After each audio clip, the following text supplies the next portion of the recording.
limitless. This is Leo, and Leo knows the secret to creating limitless motivation. But before we can talk about that, we need to first understand his childhood. Leo was born into the slums of Brazil, known as the favelas, and this area is filled with crime, drugs, danger, and there essentially is no government enforcing any laws here. And Leo had a pretty rough childhood. He never met his dad, and his mom worked all the time in order to put food on the table for him and his little brother, and she was the most important person to him in his life.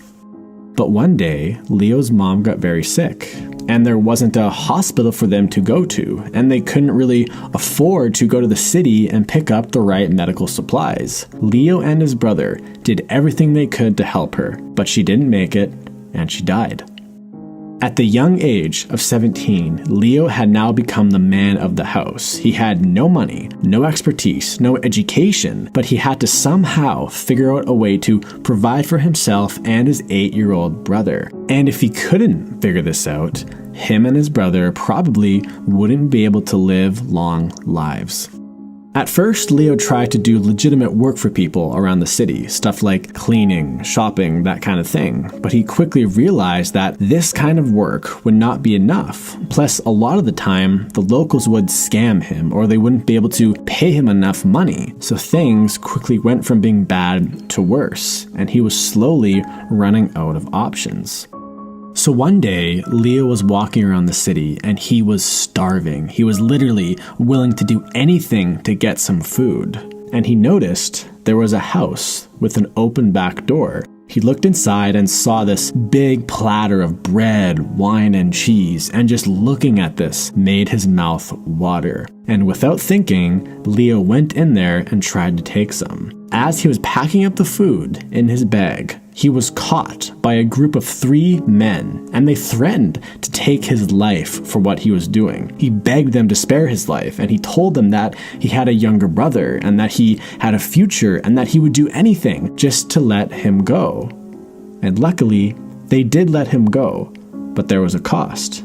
They took all of his money, they took the only bag that he had, and they even took the shoes off of his feet. When Leo walked home that day, he didn't feel like a real person. He felt broken and lost. And when Leo walked through the door and made eye contact with his incredibly skinny brother, he just burst into tears. Leo knew how hungry his little brother was and how he would pray every night for him to simply come home with just a little bit of food. They both were starving, and they both were slowly giving up all hope. The next day, Leo was once again walking in the streets, but this time, a man caught his eye. This man was tall and he was wearing these nice black shoes, which was not very common in this area. The man looked confused and lost, which was a dangerous state to be in a place like the favelas. Maybe this man can buy me food, if I can help him with something, Leo thought to himself. So he went up to the man and asked, "Hey sir, are you lost?" And it turned out he was a wealthy businessman who was from the city center of Rio, and he had come to explore the favelas. After they had talked for a little bit and established a little bit of trust, Leo said, "Look, I'll make you a deal. You are probably going to get robbed if you keep walking around like the way you are. I'll show you around the favelas if you buy me groceries for the week." The wealthy man paused for a second and said, "Okay, deal." So they spent the whole day walking around, and Leo knew every detail about his city. He knew where the best views were, which areas to avoid, even the secret places that only the locals knew about. And the wealthy man was so impressed by Leo's knowledge that he actually offered to buy him dinner. And of course, Leo said yes. And as the wealthy man watched Leo stuff his face with food, he asked, "How come you want me to buy you groceries? I feel like most boys your age would rather spend money on other things." And this question led Leo to tell him the story about his mom's death and how he had to provide for his brother and how they were basically starving. This story really moved the wealthy man and he wanted to help. So the wealthy man said, "Look, I actually run a tourism business in the city center of Rio, where wealthy tourists from all over the world come and get shown around the city. And not a single one of my tour guides were as nearly as thorough as you were today. If you knew this much about the city center of Rio, you would be the best tour guide by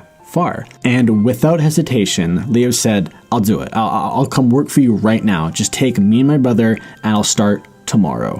The wealthy man looked at him and quietly said, no, but I will give you these books describing the tours that we offer, and you will need to read through all of them and learn everything you can about Rio, the history, the attractions, the street names, I mean, everything. And if you pass my test, I will consider bringing you on. The man gave Leo the books, paid for his groceries, and he told him that he would return in about 2 weeks. And when Leo got home, he just looked at all the books. It reminded him of when he was in school and how overwhelmed he would feel when he had to read books for his classes. See, Leo had actually dropped out of school at a very early age because his teachers and peers labeled him as incompetent and stupid, and they basically told him that he wouldn't be successful. And all these voices still deeply haunted him to this day. And Leo thought to himself, this is crazy. Should I actually spend my time reading these books while I could be out trying to get more food?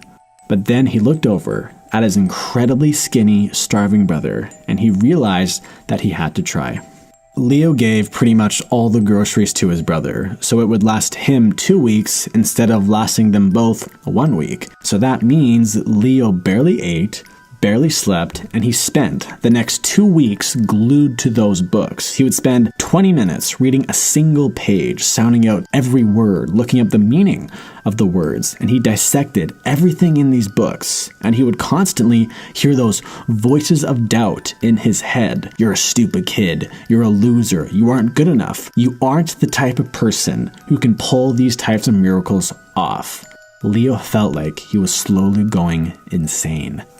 Fast forward 12 days and Leo hears a knock on the door. Leo opened the door and he saw the tall, wealthy man, and he had a big smile on his face.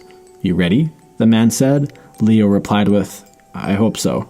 And for the next 6 hours, Leo was drilled with questions, asking him, why is this street important? What is this area called? What building is that? Why do we avoid that area? And this went on and on and on. But eventually, it was over. The wealthy man closed his book and said, okay, I'll think about it, and I'll come back to you in a few days with a decision. And just like that, he was gone.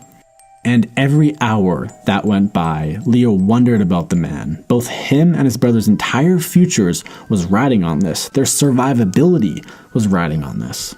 And 2 days later, the man returned, and he was driving a big van. And Leo ran outside and asked, did I pass? Can I jump in the car with you right now? The wealthy man paused for a moment and said, no, you can't. Pack your bags, get your brother, and then you can come in the van with me. And within the hour, they were gone. And over the next few months, Leo became one of the hardest working employees in the company. And over the next few years, he even started to work side by side the wealthy man. And they turned that company into one of the top tourism companies in all of South America. Leo was able to provide for himself, his brother, and start a family.